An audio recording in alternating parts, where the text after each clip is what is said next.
هاد السد كبير بزاف لدرجة يقدر يبطئ دوران الأرض. واش هادشي بصح؟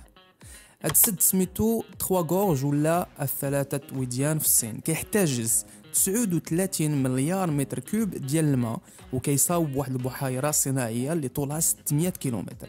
باش غير نفهموا هاد الحجم 39 مليار متر كوب، تخيل معايا خديتي المساحة ديال المغرب وعمرناها كاملة وعطاتنا 9 سنتيمتر ديال الماء في العلو في المغرب كاملو.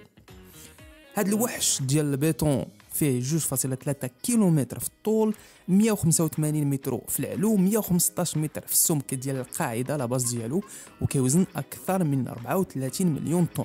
السد كيولد 22500 ميجاوات، يعني يقدر يزود الضوء لجميع المدن الكبرى في المغرب ويشيط الخير باش تصدر.